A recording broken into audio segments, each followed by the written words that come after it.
बिटिआरनि इएम रनेन्द्र नार्जारी बिथाङा गावनि बियाबाव PMAY न'नि लेखाखौ राननानै होदों। दिनै गरेस्वर जौगाखां खोन्दो मावख'नि बानजायनायाव 29 नं सुख्लाय सेरफां बियाबनि सिङाव थानाय गं 1700 नखरनो PMAY न'नि बिलाइखौ राननानै होदों। बिथांजों लोगोसे बिटिआरनि MCLA PMAY chairman Hemant Rabha बिथांमोना बाहागो लायो।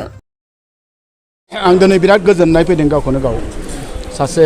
सुख्लाय सेरफांनि MCLA जानानै आरो बिटिआरनि इएम हिसाबै प्रधानमन्त्री भारतनि नरेन्द्र मोदी बिथाङा मोनसे सिमां नुदोंमोन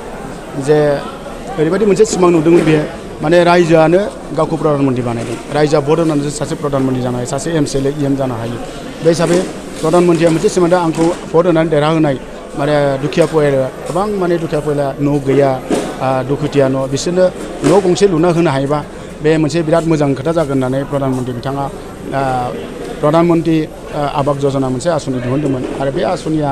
दा सोलिगासिनो दं आरो आंनि समस्तियाव 1700 माने दुखिया परियाला एबार न' मोननो हादों दा 1700 परियालखौ जों लेंहरनानै जों मोनसे एवारनेस प्रग्राम खालामदों बेनिफिसियारिखौ लानानै जाहाथे प्रधानमन्त्रीनि मोनसे सिमां नरेन्द्र मोदीनि मोनसे सिमां दुखिया परियालनि जाहाथे न' होनाय आरो रायजोनिबो मोनसे सिमां दंमोन जे जोङो दुखिया मानसि न' मोनोबा मोजां जायोमोन दा रायजोआबो न'खौ मोनबाय जाहाथे प्रधानमन्त्रीनि सिमां सरकारनिबो सिमां आरो रायजोनि सिमां मोननैबो सिमाङा जाहाथे जाफुङो जाहाथे न'आ जाहाथे मोजाङै जानो हायो ओमफ्राय गाइडलाइन मथे जाहाथे न'खौ माने दुखिया परियाला बानायो बेखौ माने अफिसारफोरखौ लानानै माने बेनिफिसियारिखौ लानानै बुजायनाय जादों जाहाथे फैगोन दिनफ्राव जाहाथे न'आ जाहाथे कमप्लिट जायो 1.5 लाख थाखानि जि न' बेखौ माने दुखिया परियालखौ बुजायनानै होनाय जादों आरो बे बिराद मोजां मोनसे हाबाफारि जादों दिनैनि हाबाफारि आरो बेयाव आङो आसाम सरकारनि मुख्यमन्त्री हेमन्त बिश्व शर्मा आरो जोंनि बिटिआरनि चिफ प्रमद बर' बिथांखौ धन्यबाद होदों दा बे खामानिखौ मावनायाव आं जासे रायजोनि सिगाङाव थांनानै बिनि बिसारनो मोनसे सेंसन लेटार राननो मोननानै बे माखासे समाव जों नुनो मोनो जे आइवाइनि न'खौ जे सोरबा सानैसो सुबुंफोरा जे थगायनानै रायजो राजाखौ मा आं बेखौनो खावलायनो सानदों जोंनि दिनाव BJP आरो UPPL GSPनि जे सरकार जा बिटिआरआव सोलिगा 1.5 बोसोर जाबाय दा जोंनि दिनाव जाहाथे रायजो राजा जाहाथे बेखौ बुंनो नाङा जाहाथे आं बेखायनो खावलायदों आं मिटिंनि गेजेरावबो बक्तानि गेजेराव बुंदों रायजो राजाखौ जाहाथे दुखिया परियाल बिथांमोनखौ बेनिफिसियारि मोनग्रा न' मोनगिरिफोरखौ जाहाथे फैसा हाबनाय लोगो लोगो गोबां गाज्रि सुबुंफ्रा फैनानै फैसाखौ बिफिगोन जे साननैसोनि थाखाय आंनो 10,000 हरथ' 5,000 हरथ' जाहाथे बेफोर फैसाखौ जाहाथे हरनाङा हरनायनि उनाव जाहाथे मोनफिननाया सम्भब नङा जाहाथे बेबायदिनो गोबां माने दुखिया परियाला थांनाय दिनफ्राव जाहाथे सोरनोबा दुखिया परियालनिफ्राय बिदिनो बिथ'ना लांनानै उनाव होफैनो थाखाय न'खौ कमप्लिट खालामनो हायाखै दा बेनिखायनो एबार जाहाथे बेबायदि सेकेन्ड पार्सन थार्ड पार्सना जाहाथे जोंनि दुखिया परियाल न' मोनगिरि बिथांमोनखौ जाहाथे थगायनो हाया बेनिखायनो दिनैनि हाबाखौ जों लेंहरनानै हाबायाव बेनिफिसियारिफोरखौ लेंहरनानै जों बुजायनाय जादों এইটো सुख्लाय सेरफां समष्टित যেনেকৈ PMAYৰ ঘৰৰ বিচেৰি ক্ষেত্ৰত হয় আমাৰ ভাৰতৰ প্ৰধানমন্ত্ৰী মাননীয় শ্ৰীযুত নৰেন্দ্ৰ মোদী ডাঙৰীয়াৰ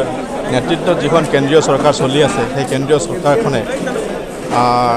সিদ্ধান্ত গ্ৰহণ কৰিছে যে ভাৰতবৰ্ষৰ যিমানবিলাক দুখীয়া পৰিয়াল আছে যিসকলৰ ঘৰ থাকিবলৈ নাই থকাৰ পৰিৱেশ নাই বা বৰষুণ দিলে তেওঁলোকে বসবাস কৰাৰ কাৰণে চিন্তা চৰ্চা কৰিব লগা হয় তেনেকুৱা ঘৰবিলাকক পকীকৰণ কৰি দিয়াৰ কাৰণে এটা সিদ্ধান্ত গ্ৰহণ কৰিছিল আৰু সেই মৰ্মে আমাৰ কেন্দ্ৰীয় চৰকাৰৰ নেতৃত্বাধীন চৰকাৰখনে অসমক 19 লাখ ঘৰ আবণ্টন দিয়াৰ কাৰণে সিদ্ধান্ত গ্ৰহণ কৰিছে আৰু সেই সিদ্ধান্ত মৰ্মে যোৱা 19 তাৰিখে অসমৰ মাননীয় মুখ্যমন্ত্ৰী ডক্টৰ হিমন্ত বিশ্ব শৰ্মা ডাঙৰীয়াই যোৰহাটত এক সেই আঁচনি শুভাৰম্ভ কৰে আৰু সেই আঁচনিৰ জৰিয়তে অসমত সৰ্বমুঠ 5 লাখ ঘৰ তেনেকুৱা দুখীয়া পৰিয়ালক দিয়াৰ সিদ্ধান্ত গ্ৰহণ কৰিছে আৰু সেই আঁচনি শুভাৰম্ভ কৰা হৈছে ঠিক তেনেকৈ আমিও ইয়াতে সেই আঁচনিটোকে ইয়াতে অৱলম্বন কৰি আমাৰ দুখীয়া পৰিয়ালসকলে যাতে তেওঁলোকক যিখিনি পইচা আজি ঘৰটো বনোৱাৰ কাৰণে চৰকাৰে দিছে সেই পইচাখিনি যাতে তেওঁলোকে কোনো কাৰণতে অপব্যয় নকৰে বা তেওঁলোকে কোনো কাৰণতে বেলেগ ক্ষেত্ৰত খৰচ নকৰে তাৰ কাৰণে আমি সজাগ কৰাৰ কাৰণে আজি এই সজাগতা সভা পাতিছোঁ আমি সেইকাৰণে আমাৰ সমগ্ৰ BTCত প্ৰতিটো ব্লকতে এই সভা অনুষ্ঠিত কৰাৰ কাৰণে আমি সিদ্ধান্ত গ্ৰহণ কৰিছোঁ যাতে তেওঁলোকে এই এনেকুৱা ধৰণৰ সভাৰ জৰিয়তে গম পায় যে তেওঁলোকে এই পইচাটো সৎ ব্যৱহাৰ কৰিব লাগিব, নিজৰ ঘৰটো বনাই ল'ব লাগিব। আৰু আজি আমি শুক্লাই চেৰফাঙত এই সজাগতা সভা পাতিছোঁ। যোৱা পৰহি আমি গড়েশ্বৰ সমষ্টিত এই সজাগতা সভা পাতিছোঁ। সকলো হিতাধিকাৰীয়ে এই কথাখিনি বুজাই দিছোঁ যে তেওঁলোকে যাতে এই পইচাটো, যি পইচা ইয়াতে দিয়া হয় 1,50,000 টকা, আৰু 1,50,000 টকাৰ 1,30,000 টকা কেৱল হেৰিৰ কাৰণে, মেটেৰিয়েল কিনাৰ কাৰণে, আৰু প্ৰায় 21,000 টকা আমাৰ MG এনৰেগাৰ জৰিয়তে তেওঁলোকে এই মিস্ত্ৰী বা তেনেকুৱা হাজিৰা কৰাৰ কাৰণে দিব পাৰিব, খৰচ কৰিব পাৰিব। আৰু সেই কথাখিনিকে বুজাই দিয়াৰ কাৰণে, আৰু অন্য ক্ষেত্ৰত যাতে পইচাটো খৰচ নহয় তাৰ কাৰণে সেই কথাখিনি বুজাই দিয়াৰ কাৰণে আমি এই হিতাধিকাৰীক ইয়াতে নিমন্ত্ৰণ কৰি আনি কথাখিনি বুজাই দি সজাগতা এটা আনিব বিচাৰিছোঁ। যোৱা বিগত চৰকাৰৰ দিনত তেনেকুৱা হৈছিল, আৰু সেইকাৰণে মই বিভিন্ন ব্লকত ৰিভিউ মিটিং পাতিছিলোঁ আৰু বিডিঅ'সকলৰ লগত এই বিষয়টোৰ ওপৰত কথা পাতিছিলোঁ। আৰু ইয়াৰ মূল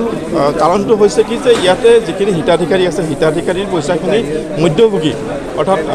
সেই সময়ত যিবিলাক VC চেয়াৰমেন আছিল, যিবিলাক মেম্বাৰ আছিল, তেওঁলোকে এই হিতাধিকাৰীৰ পইচাখিনি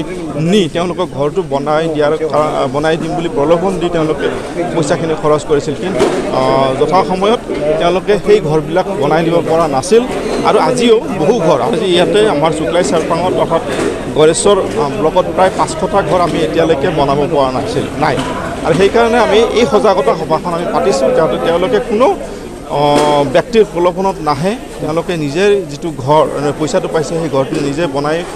বনাই লয়। কিবা যদি অসুবিধা আছে তেতিয়াহ'লে আমাৰ ডিপাৰ্টমেণ্টৰ মানুহবিলাক আছে, আমাৰ BDO আছে, ইঞ্জিনিয়াৰ আছে,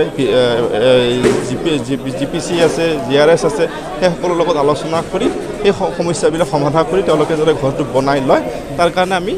এই সজাগতা সভা পাতিছোঁ। আৰু কোনো